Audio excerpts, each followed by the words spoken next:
Hi, thank you for joining us for yet another insightful conversations on Insights for Inside. Today we have our global delivery head Akash Gupta joining us for the conversation. Hi Akash, thank you for Hi. joining us today. Hi, Mithu. So Akash, you've been a banker for over 2 decades yourself and you've been at the helm of large transformation projects. Could you share some of the dilemmas that a banker face while deciding some of these projects? Yeah, so Mithu, we in Intellect will have at any point of time over 50 to 60 large transformation programs going on. And typically, a CIO, when he awards a contract to any vendor, why just Intellect, there are three key things that he's very, very worried about. And the first one is the cost. And banks are really, really very hard pressed on cost these days. So he's worried whether he'll be able to complete the project within his estimated budgets that the board of the bank has sanctioned. The second part is whether he'll be able to deliver on time. There is a mad rush of go to market, so every business wants their project to be implemented on time. And most importantly, once the project goes live, is he able to meet the expectations of his business stakeholders? And is the solution really going to deliver the business outcomes that they wanted? Is it going to really make an impact to their business? So these would be the three key things going on in the mind of a CIO. And I think, as you rightly mentioned, through these challenges comes a trust of a partner that they are selecting. How does Intellect come up with the promise of the certainty of transformation? So implementation certainty is something which is very, very dear to us at Intellect. And we have spent many years of our experience and really engineered our delivery models to deliver on time and in full. And we have engineered two specific models of delivery. One is speed and the other is space. Space stands for secure, predictable, assured, and completely EMAC enabled.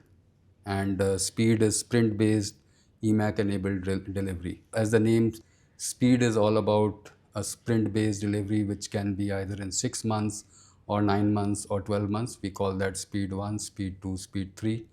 And space is typically the large transformation projects, which are complex and require a lot of risk mitigation and a lot of governance and controls, and are typically around their core banking solutions. So, Akash, it's a very interesting model, and it's after researching on which bank may fit in which of the models as a transformation project. What are the aspirations of a bank? How do they match up to these two methodologies? Right at the pre-sales stage itself, we get into a very active discussion with the bank in terms of understanding what are their ambitions for the product that they are launching, what is their need from a time to market, what's the regulatory depth required, what are the integrations, and is there data migration which is required. So we use a combination of these factors and mutually agree with the customer whether we should use speed or space, and that's how we decide the methodology. And also, I think just to take the conversation forward from these two models, how do you really ensure an intellect on continuous delivery? I think you've launched as a part of Speed and Space. You've also been introducing a way of micro deliveries or MVP based deliveries. Can you take us a little deeper into your delivery practice? So typically, if you see, the space programs are the complex ones where it's not just one or two applications of Intellect, it will have about 8 to 10 applications going live for the full transformation program. And the way we space them out is in different releases. Each and every application goes live. So we are able to stagger the rollout for the customer in a very risk based approach where we mitigate the risk for the customer, also drive the priorities for their business, and then go with the individual releases. So this means a continuous win for the partner as well as a bank. Yeah, and that's very important because in a large space program, which will be typically anywhere between 18 months to 36 months, it's very healthy for the project team to see quick wins happening and success coming in, and it completely removes the fatigue in a project of this nature. And in considering you work with large banks, global banks, and e-commerce players, how would you ensure that they are the uptime and the continuity of the operations for a bank, which is the most critical challenge that a bank may face, or it's a most critical requirement for a bank? So at any point of time in Intellect, we will have almost 50 to 60 large transformation programs going on. And some of the European customers that we have are very, very demanding from uptime perspective. And there is this bank, a wealth arm of Santander called Cater Allen in the UK. We have been delivering them a 99.98% uptime for the last so many years. And the way we designed the entire solution was a typical bank will have their primary data center and a disaster recovery data center. And we told them, look, why do you want to go for that kind of architecture? We delivered them the entire solution amongst two availability zones in the UK, and we called it data center 1 and data center 2. So at any point of time, the load was balanced amongst availability zones, offering them this 99.98% uptime.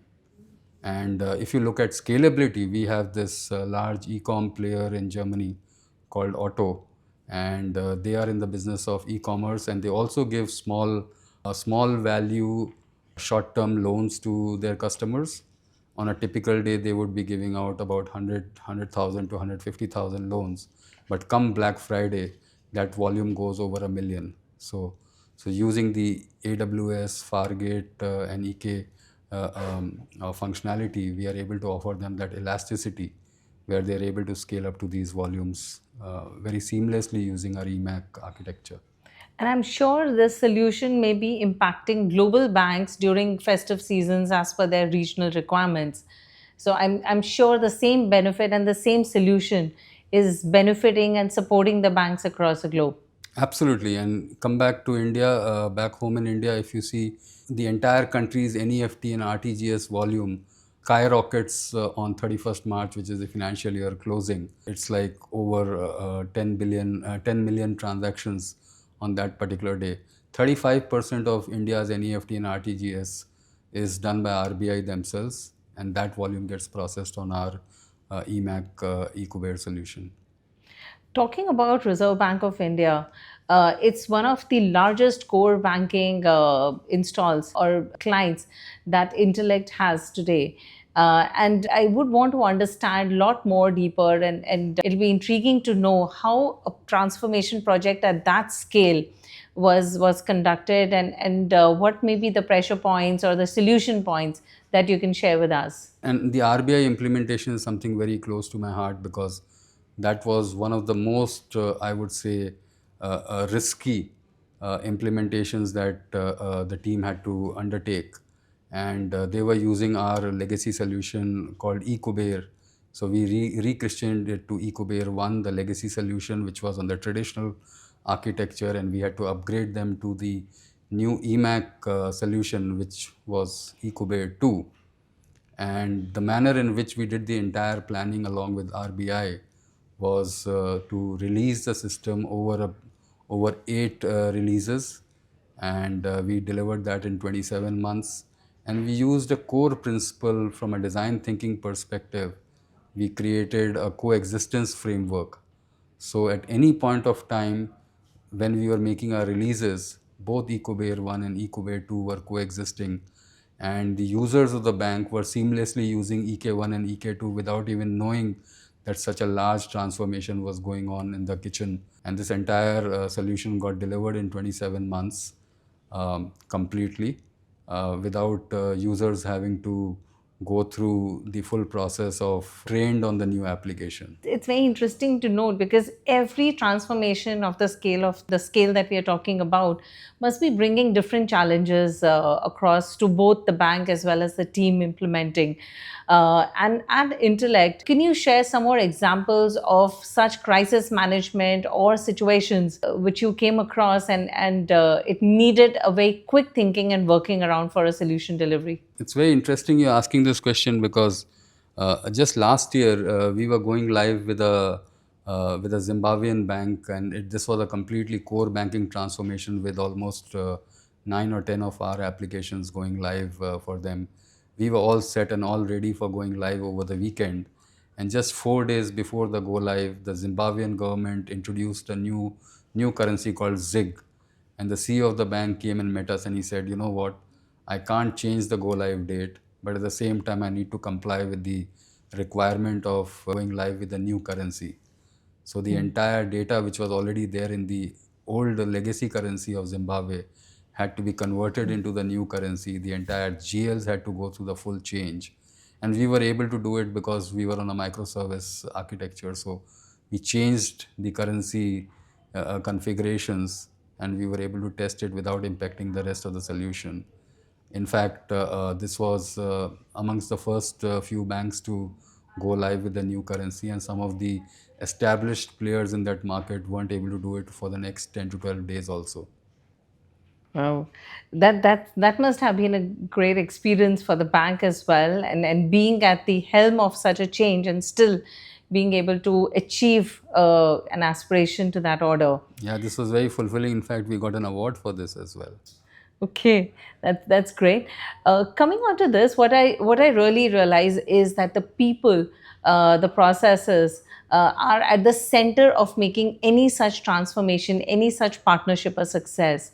So, how do you airtight a partnership of this order, and most importantly, the legacy mindsets that the bankers or people are with? How does that change management process get triggered when a project of this size comes across? So, with every new client, it's about first establishing that true spirit of partnership. And whenever we kick off a large transformation project of that size and scale, we insist on the bank's relevant stakeholders from the operating teams, the IT teams, and the business teams to come over to our design center, because design thinking is the bedrock of our philosophy and is an integral part of our DNA. We call them over to our design center, we spend some time together, and we look at three key principles. The first one is adopt versus adapt. So how can the bank benefit from the best in class global practices that we have from our emac architecture, which is ready made solution. Almost 70 to 75% of the solution is ready and doesn't need to be changed at all. So how do we ensure that the adoption is happening rather than adapting to old legacy processes that the bank may have? The second principle is about ensuring that it's fit for purpose, and the business teams of the bank don't have to spend more time in their operation after implementing our solution. And while they are with us in our design center, we do a lot of observations. We look at the way they operate on their processes, and we try to discover some of their unstated needs. That becomes a very key element as an input to our development, so that we are able to finally offer them the right solution. And I think you're alluring to a workshop that Intellect may be conducting at their FT8012, the headquarters for Intellect, where we have the design center as well. Yes, yes. So this is a design thinking workshop that we do with all our clients when the project starts off at. That's great. This actually brings me to the shared partnership or the shared responsibility that bank also has in any of these transformation projects. What do you think is the bank's prime responsibility to take ownership on to make a transformation of this order and the partnership successful? So when we look at some of these programs to be really successful, it's all about the decision making velocity. Yeah, and typically we urge the banks to shift their decision making velocity to almost like a fortnightly cycle, right? Second is the speed at which some of the testing environments on the bank are made available to us. And third, and most importantly, active participation of the bank's business and product teams during the course of the program. So once these three are there, you are rest assured that the speed program is going to be successful. Thank you, Akash, and thank you for sharing your time and insights with us. Thank you to all of you to stay with us and keep watching this space for a lot more insightful conversations. Thank you for having me. Thank you.